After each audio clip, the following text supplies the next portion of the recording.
தொழில் சார்ந்த விஷயம், படிப்பு சார்ந்த விஷயம், வியாபாரம் சார்ந்த விஷயம், கொடுக்கல் வாங்கல் விஷயம், பணம் கொடுக்கல், கடன், எல்லா விஷயமும் உங்களுக்கு சாதகமாகவே காணப்படுகிறது. குடும்பத்தில் இருக்கக்கூடிய துணையை அல்லது துணைவியரை திருத்திரேன்ட்டு போய் தகராறு பண்ணி நீங்களே உங்கள் தலையை செவுத்துக்குள் இடித்து கொண்ட கதையாகிவிடும். எனவே குடும்ப விஷயத்தில் வெள்ளை கொடி காட்டாமல் வெள்ளை பெட்ஷீட்டை சுற்றி கொண்டு இருப்பது தான் உத்தமமான பலனை தரும். மேஷராசிக்காரர்களுக்கு பயணங்கள் அற்புதத்தை தரும். ரொம்ப சலிப்பாக இருக்கும் தொழிலில், ஆனால் பெரிய வெற்றிகள் காணப்படும். எதிர்பார்த்த நல்ல விஷயங்கள் நடைபெறும்.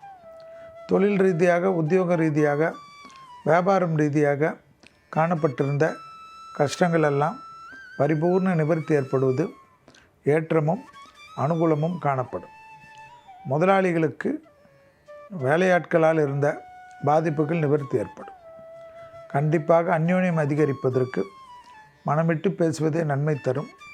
கண்டிப்பாக எல்லா விதத்திலும் ஏற்றங்கள் பெறுவதற்கு முருகரை வழிபாடு செய்வது மன நிம்மதியை ஏற்படுத்தி தரும். தேக ஆரோக்கியத்தில் முதுகு தண்டோட உடற்பயிற்சி, சுளுக்கு பகுதி, கழுத்து பகுதி மட்டும் அதற்குண்டான உடற்பயிற்சிகளை செய்தாலே, 7.5 சனியில் இருக்கிறீர்கள் என்பதனால் தேக ஆரோக்கியத்தில் மட்டும் கவனம்.